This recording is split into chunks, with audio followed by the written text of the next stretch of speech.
Online classes में आप सभी का स्वागत है। आज अपने क्लास 12th में साइंस बायोलॉजी का लेसन नंबर 11 जिसका पार्ट 9 पढ़ेंगे। लास्ट वीडियो में अपने क्या ऑक्सीजन की उपस्थिति में ऊर्जा का निर्माण कैसे होता है उनके बारे में अपने कंप्लीट रूप से पढ़ चुके हैं। आज इस वीडियो में अपने ऑक्सीजन की अनुपस्थिति में ऊर्जा का निर्माण किन किन प्रक्रियाओं द्वारा होता है उसके बारे में पढ़ेंगे। तो इसमें सबसे पहले अपने किण्वन क्या है, किण्वन के बारे में पढ़ेंगे। फ्रेगमेंटेशन भी बोलते हैं इसे। तो किण्वन क्या होता है? किण्वन जीवाणुओं से होने वाली क्रिया है जिसमें क्या बिना ऑक्सीजन की सहायता से ऊर्जा का निर्माण होता है। जीवाणुओं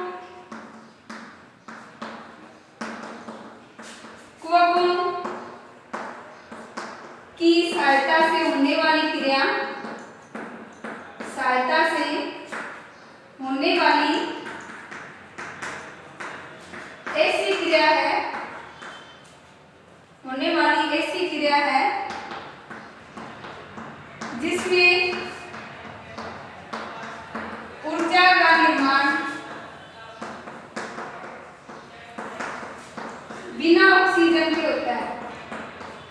ऊर्जा का निर्माण बिना ऑक्सीजन के होता है। उसे क्या कहते हैं? किण्वन क्रिया कहा जाता है। इसमें क्या ग्लूकोज का अपूर्ण ऑक्सीकरण होता है। ग्लूकोज है इसका पूर्ण ऑक्सीकरण नहीं होता, तो ग्लूकोज का अपूर्ण ऑक्सीकरण होता है।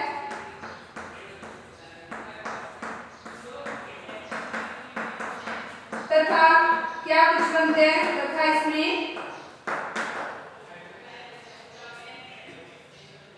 अल्कोहल और CO2 मुक्त होती है। इसमें अल्कोहल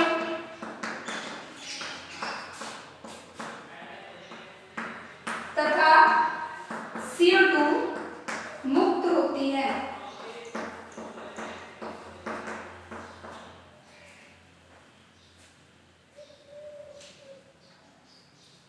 और ये यीस्ट कोशिकाओं की उपापचय क्रियाओं द्वारा की जाती है।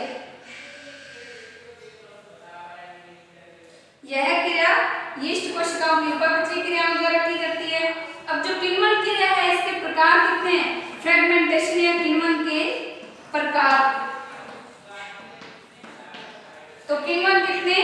4 प्रकार का होता है, जिसमें फर्स्ट है अल्कोहलीय किण्वन।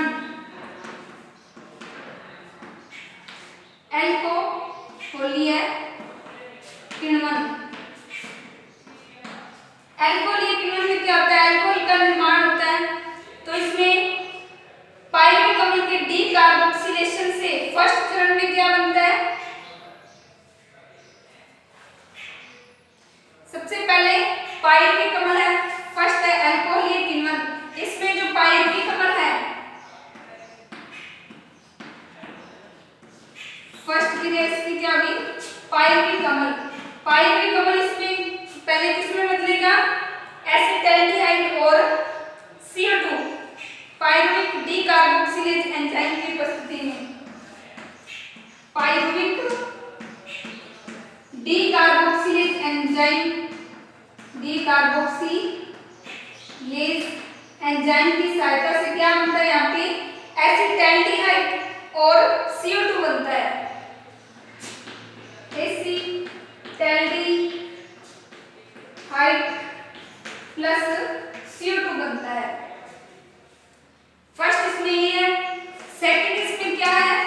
जो एसिटाल्डिहाइड बना है वो एसिटाल्डिहाइड आगे अल्कोहल डीहाइड्रोजनेज एंजाइम की उपस्थिति में एसिटाल्डिहाइड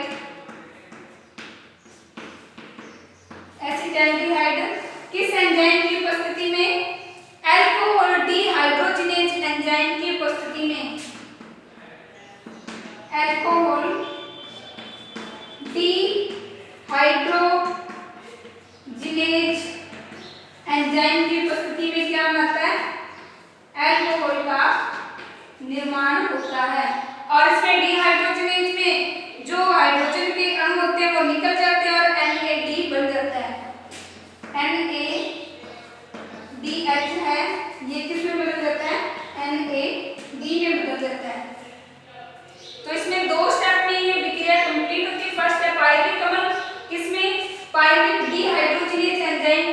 पायरुवेट डिकार्बोक्सिलेज एंजाइम की उपस्थिति में एसिटाल्डिहाइड और CO2 बनाता है। फिर सेकंड एसिटाल्डिहाइड ये अल्कोहल डिहाइड्रोजिनेज एंजाइम की उपस्थिति में अल्कोहल का निर्माण करता है। तो ये किण्वन का फर्स्ट प्रकार था। फिर किण्वन का सेकंड टाइप कौन सा है?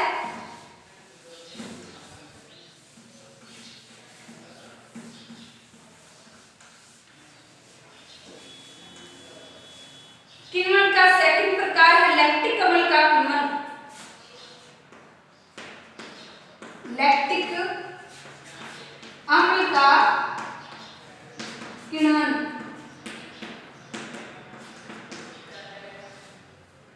तो लैक्टिक अम्ल के किण्वन में क्या होता है? लैक्टिक अम्ल का निर्माण होता है। इसमें क्या होता है? पायरुविक एसिड है, जो पायरुविक अम्ल, ये पायरुविक अम्ल NaDH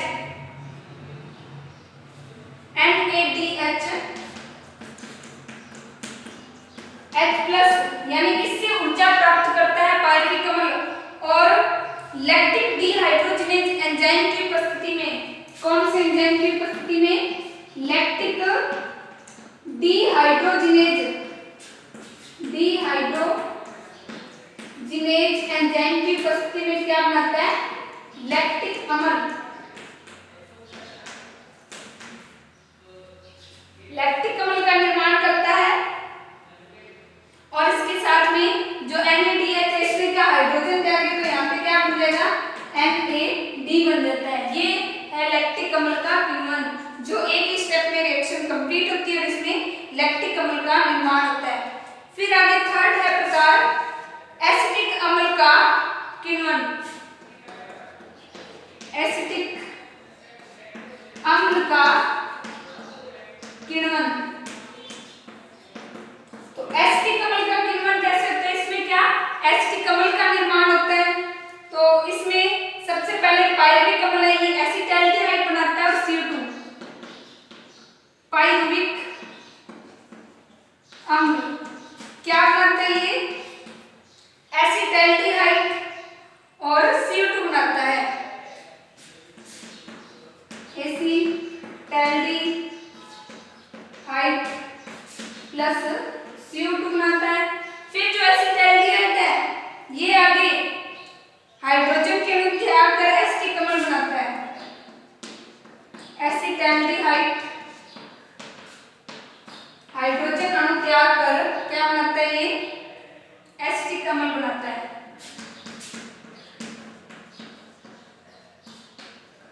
एसिटिक अम्ल। तो यहाँ इस तरह से दो स्टेप में एसिटिक अम्ल का निर्माण होता है। इसमें क्या हाइड्रोजन के अणु निकलते हैं और प्लस क्या जुड़ता है? ऑक्सीजन जुड़ जाता है H2O की उपस्थिति में। फिर 4 नंबर ब्यूटाइलिक अम्ल का किण्वन। ब्यूटाइलिक अम्ल का किण्वन। तो ब्यूटाइलिक अम्ल का किण्वन कैसे होता है? इसमें सबसे पहले पायरुविक अम्ल है, ये H2O एसिटिक अम्ल बनाएगा। पायरुविक अम्ल ये किसमें बदलता है? एसिटो एसिटिक अम्ल में। एसिटो एसिटिक अम्ल बनाता है। एसिटो एसिटिक अम्ल है, ये क्या जल की उपस्थिति में बनता है, यानी H2 बनता है और यहाँ से CO2 बाहर निकलती है। फिर एसिटो एसिटिक अम्ल है, ये जल के अणु को निकालकर ब्यूटाइलिक अम्ल बनाता है। एसिटो एसिटिक अम्ल, इसमें क्या होता है? जल का अणु निकलता है, 2H+ हाइड्रोजन अणु जुड़ते हैं और ब्यूटाइलिक अम्ल बनता है 4H+। और यहाँ पर ब्यूटाइलिक अम्ल का निर्माण होता है। तो इस तरह से किण्वन है उसके ये 4 प्रकार थे, जिसमें फर्स्ट अल्कोहल का किण्वन, सेकंड लैक्टिक अम्ल का किण्वन, थर्ड एसिटिक अम्ल का किण्वन और 4 नंबर है ब्यूटाइलिक अम्ल का किण्वन। तो इस तरह से ये के प्रकार थे। इसके बाद में है श्वसन और किण्वन में डिफरेंस क्या है, अंतर क्या है। तो श्वसन में क्या होता है, ऑक्सीजन उपस्थित होती है, लेकिन किण्वन क्रिया में बिना ऑक्सीजन की क्रियाएं होती है। श्वसन सभी सजीव कोशिकाओं में पाई जाती है, लेकिन किण्वन के लिए सजीव कोशिकाओं का होना अनिवार्य नहीं है। इसके अलावा श्वसन में ग्लूकोज का पूर्ण ऑक्सीकरण होता है, लेकिन जो किण्वन है इसमें ग्लूकोज का पूर्ण ऑक्सीकरण नहीं होता है, एथिल अल्कोहल व CO2 बनता है। श्वसन में अधिक मात्रा में ऊर्जा बनती है, लेकिन किण्वन में ऊर्जा बहुत कम मात्रा में उत्पन्न होती है। श्वसन क्रिया कोशिका के अंदर संपन्न होती है, लेकिन जो किण्वन क्रिया है ये कोशिका के बाहर भी हो सकती है, अंदर भी हो सकती है। और जो श्वसन क्रिया में अनेक प्रकार के एंजाइम्स भाग लेते हैं, लेकिन जो किण्वन क्रिया इसमें अधिक एंजाइम्स भाग नहीं लेते। तो ये किण्वन वाला पॉइंट्स कंप्लीट होता है।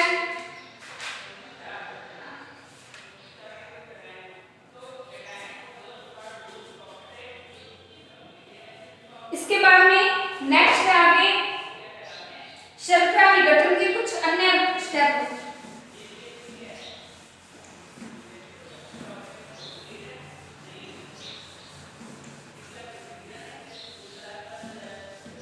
शर्करा विघटन के अन्य स्टेप।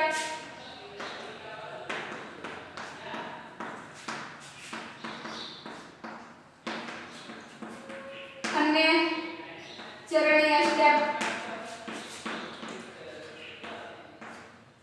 इसमें शर्करा विघटन की कुछ अन्य और भी तरीके हैं, जिससे क्या ग्लूकोज का ऑक्सीकरण होता है या उसका अपघटन होता है। तो फर्स्ट है इसमें हेक्सोज मोनोफास्फेट पथ।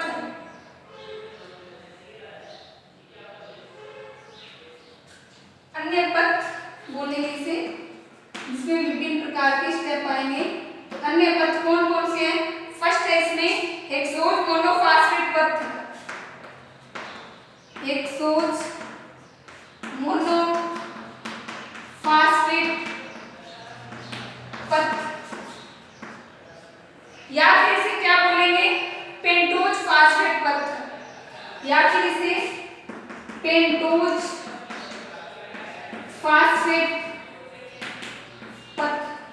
हेक्सोज मोनोफास्फेट पथ हो सकता है, दूसरा पेंटोज फास्फेट पथ हो सकता है।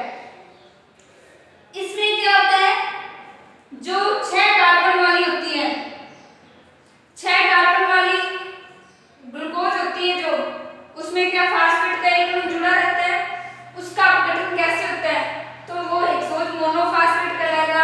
यदि 5 अणु है पेंटोज फास्फेट, तो पेंटोज फास्फेट पथ कहलाता है। इसके प्रमुख चरण निम्न हैं। इसके प्रमुख चरण जो हेक्सोज मोनोफास्फेट पथ है, इसके कौन कौन से स्टेप होते हैं? फर्स्ट है ग्लूकोज अणु का फास्फोरिलीकरण। इसमें क्या होता है, ग्लूकोज अणु का फास्फोरिलीकरण। तो ग्लूकोज अणु का फास्फोरिलीकरण कैसे होता है? ग्लूकोज ऊर्जा के अणु ग्रहण करके, ग्लूकोज क्या करता है, 6 ATP ऊर्जा ग्रहण करता है, 6 ATP, और 6 ATP ऊर्जा के ग्रहण करके ये ग्लूकोज 6 फास्फेट और ADP बनाता है। क्या बनाता है? ग्लूकोज 6 फास्फेट प्लस ADP बनाता है। एक फास्फेट का अणु इससे निकलेगा, वो किससे जुड़ जाएगा, ग्लूकोज से, और जो एडिनोसिन ट्राइफॉस्फेट है ये एडिनोसिन डाइफॉस्फेट में बदल जाती है। फिर ग्लूकोज 6 फास्फेट का ऑक्सीकरण होता है। सेकंड क्या होता है, जो ग्लूकोज 6 फास्फेट बना है, इस ग्लूकोज 6 फास्फेट का ऑक्सीकरण, ग्लूकोज 6 फास्फेट का ऑक्सीकरण। ऑक्सीकरण में क्या होता है, ऑक्सीजन का उपयोग किया जाता है। तो ग्लूकोज 6 फास्फेट NADP की सहायता से ग्लूकोज 6 फास्फेट प्लस NADP, इसकी सहायता से ये किसमें बदल जाती है? 6 फास्फोग्लूकेनिक अम्ल, 6 फास्फोग्लूकेनिक अम्ल। NADP जब जुड़ेगा तो 6 फास्फोग्लूकेनिक अम्ल बनेगा। ये ग्लूकोज 6 फास्फेट डिहाइड्रोजनेज एंजाइम की उपस्थिति में होता है। कौन सा इसमें एंजाइम का नाम लेते हैं? ग्लूकोज 6 फास्फेट डिहाइड्रोजनेज एंजाइम की उपस्थिति में ग्लूकोनिक अम्ल बनता है। और इसके साथ ही NADPH और हाइड्रोजन के अणु मुक्त होते हैं, प्लस NADPH प्लस हाइड्रोजन। फिर जो 6 फास्फोग्लूकेनिक अम्ल है, इसका ऑक्सीकारी विकार्बोक्सिलीकरण होता है। 6 फास्फोग्लूकेनिक या ग्लूकोनिक अम्ल, 6 फास्फोग्लूकोनिक अम्ल का ऑक्सीकारी विकार्बोक्सिलीकरण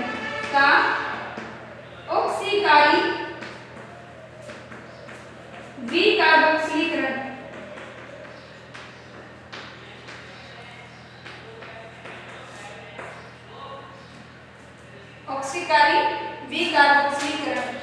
इसमें 6 फास्फोग्लूकोनिक अम्ल, 6 फास्फोग्लूकोनिक अम्ल इसके साथ जुड़ जाता है, NADP के साथ जुड़ता है और आगे किसमें बदल सकते हैं? ये राइबोलोज 5 फास्फेट और 6 NADPH, राइबोलोज 5 फास्फेट प्लस में 6 NADP और हाइड्रोजन के अणु साथ में इसके CO2 मुक्त हो जाएगी। तो ये जो शर्करा का विघटन होता है वो इस 3 स्टेप में कंप्लीट होता है। तो इस शर्करा विघटन का कौन सा पथ था? पेंटोज फास्फेट पथ या हेक्सोज मोनोफास्फेट पथ, जो 3 स्टेप में कंप्लीट होता है। तो आज अपने इस वीडियो में इतना ही पढ़ेंगे। तो जितना पढ़ा इसे नोट करना है और रिवाइज करना